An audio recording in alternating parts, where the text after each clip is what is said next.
Hi everyone, welcome to another exciting edition of Words, Images, and Worlds. On this episode, I'm delighted to be talking with comics creator Steve Bynoe. Steve, thank you for jumping in, joining, and I know that you've been quite busy working in the world of comics lately. Thanks, Jason. It's a pleasure to sit down and chat with you. Yep, I've been pretty busy. I have a Kickstarter currently going for our miniseries called Atrium. It's Hmm. a Hmm. five-issue miniseries that we kickstarted the first issue in November. Yeah, in November of 2023, and then we did issue 2 and 3 as a bundle for the spring of this year, and then we currently have issues 4 and 5 to wrap up the story. Currently on Kickstarter. Nice, nice. Well, I know that you are affiliated, or you have a particular name, Comic Asylum. Is that right, or Comics Yeah, Asylum? Comics Asylum with an X, yes. So it's Comics Asylum Publishing is kind of the publishing side of Comics Asylum, which is an entertainment website and portal. We have a YouTube channel, and on all the socials, Instagram, etc. And we started my creator with Comics Asylum and Atrium. His name is Vaughn Joseph. We started back in I think 2014, and we Nice. had it as an interactive digital magazine that you could read on an iPad or a computer. And we just covered the world of comics and pop culture before Hollywood Reporter and the Wall Street Journal started to cover stuff. I guess before the MCU blew up. But we're like comic book heads from, I guess, childhood, and we just carried that love forward into the stuff that we do now. Nice, nice. So what was the first sort of issue or the first experience that you had with comics where you knew it was the space where you wanted to tell stories? Hmm. I would say it goes back to when I first started collecting. Hmm. And I used to buy them at the local variety store here in Toronto, where I lived in North York, which is a city just outside of Toronto, a little bit north. We would go to my cousins and I would go to stores like Becker's and Max Milk, which are like local variety stores. And you could back in the day, the books were like 35 cents, 25 cents, so you could pick up a good 8 or 9 copies and not break the bank, have enough Hmm. enough to go play video games and stuff as well too. And I was just enthralled with like the visual nature of it. Like the artists that I was usually following were like Sal Buscema, who's drawing Hulk, John Hmm. Romita Senior and Junior as I got a little bit older, John Byrne obviously working on FF, X-Men, and Alpha Flight. They're the ones that kind of captured my eye, as well as George Perez. I'd be remiss to not mention George Perez Yeah. on Teen Titans. Loved his work. And then I started just drawing while I was in school. So, if I finished my work early or come home after school, I'd make my own comics. And I guess it's stuck with me ever since then. Yeah, yeah, I'm noticing all of the anatomy books behind you and the words for pictures and things like that. So you are a Yes. well-studied person, it looks like. Yeah. And it's kind of interesting because I got into the unwrapped books that Hmm. DC Comics was coming up with. And then I just heard that they're doing Hush, like the Hush creative teams coming back together. So Hmm. it's kind of interesting to see what they're going to come up with. But yeah, I'm like totally into like the art of comics. Also doing the writing aspect of it because none of them are former teacher but former English mage. So you Hmm. know Hmm. we're just basically reading modern mythology when you're looking at Superman, Batman, and Wonder Woman, right? Agreed, agreed. It is our Beowulf, absolutely. Yeah, Yeah. absolutely, for sure. Yeah.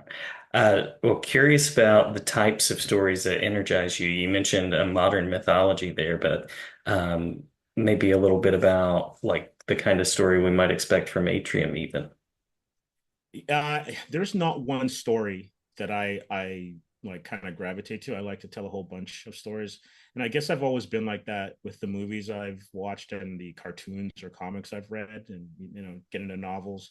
And I guess again, going back to being an English mage, you kind of got to read what the prof has on the list. So Right. I love sci-fi. I'm a big Star Trek, Star Wars fan. Love shows like Foundation that are out now. I love superheroes, big Spider-Man fan, love the Hulk. I enjoy horror. Be huge James Bond fan. So, spy stuff and I'd pay money to watch Tom Cruise run anywhere. So the Mission Impossible movies are some of my faves. And that just translates into my writing. So Atrium is a horror. but it's got elements of Pelham 123, which is kind of like a heist movie stuck in the subways. Hmm. Hmm. And then it's got elements of the transporter, um, some good hand-to-hand combat, lots of action, lots of suspense.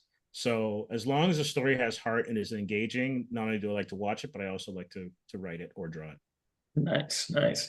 You mentioned writing and drawing. I'm curious about the collaboration for you and how you have found supporters in comics, as well as how you found some connections with folks that have a similar vision. Was pretty fortunate here in Toronto. It's a pretty healthy art scene, and comic books back in the 90s when they were blowing up, everyone was trying to get into a studio to make their own books. And I was fortunate enough to be in a studio with Ken Lashley, and was called Draxall Jump.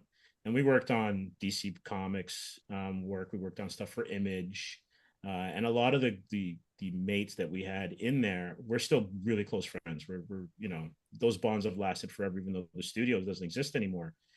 And so sometimes you can lean on them, and a few of them are actually part of the creative team for Atrium. And Hmm.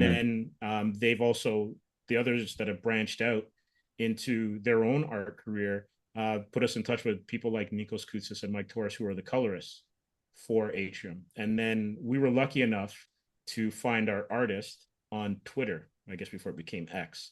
So the whole there's a whole gamut of ways to get your creative team together.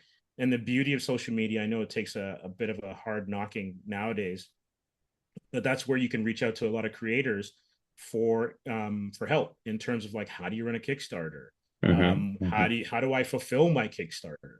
And Carl Kerschel and Jimmy Palmiotti were people that not only did I interview them, I interviewed Jimmy Palmiotti. He gave me some tips, and I just reached out to Carl Kerschel because I backed one of his Kickstarters, and I just asked him, so like, how do you get the books to people? And he gave us some great advice. So one of Nice. the things is there's not a lot of like gatekeeping amongst the creators in comic books. So if you ask and you're polite, you get some really good responses. Cool, cool. Yeah. Well, as far as the creative vision, I know that you've worked on several issues. Any particular hints of what is next that you might want to share before we tell folks where they can find out more?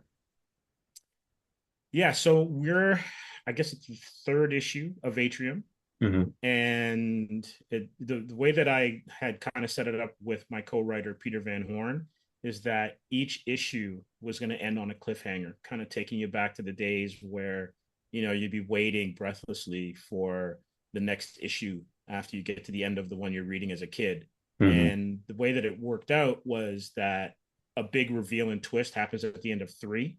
So we're currently working on 4 and 5. They're almost done. I think they're going to colors, and I think there's maybe like 4 or 5 pages left to draw for 5, and they're currently being lettered. So once that's done and the Kickstarter is fulfilled, then there's some other projects that we like to do. One is a spy thriller set in Barbados in the West Indies, as well as a superhero kids tale, coming of age superhero tale about two kids. They're part of an ancient sect called Chronocari Alpha, Hmm. and they have the ability to control time, and that gets unlocked when they collide in gym class and find out that they're actually born on the same day at the same time. Cool, cool. Awesome. I love the creativity. I love how you're exploring genres in comics.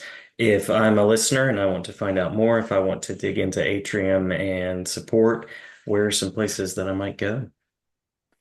You can head to Kickstarter and type in the Atrium 1 to 5 Kickstarter campaign, and then we'll show up there. And we smashed through our funding goal, I guess, in about 30 hours, which was great. Mhm. And, Mhm. we're just, running it for another 14, 15 days. And the more backers we get, the better. We can then unlock some stretch goals and give some goodies to the people that have got us this far. We would not have Atrium without our backers. They've been absolutely amazing.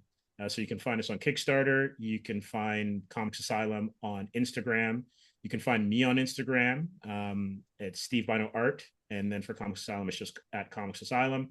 And then I'm also on X, Threads, and you can then go to comicsasylum.com. And then not only we get stuff about Atrium, but then things that are going on in the movie and gaming and comic book world. Awesome, awesome. Well, have we missed anything in the talk through that you want to make sure to share before we close out? No, I think we covered everything. Just would encourage anyone who is a fan of comics, a fan of indie creators, to give Atrium a shot. We have the like one of the things that has really been pleasant for us is that when we're at conventions, that the response from people when we just give them the little elevator pitch, and I don't Hmm. think I've actually described too much about the book yet, but they're like, "Ooh, that could be a movie," and Atrium is really cool because it's if I may, it's about two paramedics Yes. Hmm. who are tasked with delivering a donor heart to a mysterious patient, but en route, they and their security detail are intercepted by a group of deadly assassins intent on stopping them from completing their mission. So when their ambulance is attacked and disabled, they are then driven into the subway system. And while en route using the subway, that train blows up, and then they have to find their way to the surface before it's too late. Wow. Wow. An action comic for sure. Yeah, some action, some horror. If you like vampires, if you like, all out action in the streets, then this is the book for you. Awesome, awesome. Well, Steve, I'm glad to have you back as you're working on projects. Glad to have connected with you and glad to share about this out into the world. Jason, it was a pleasure chatting with you, and looking forward to doing this again sometime. Sounds great. Sounds great. Thanks so much. All right, thanks for having me.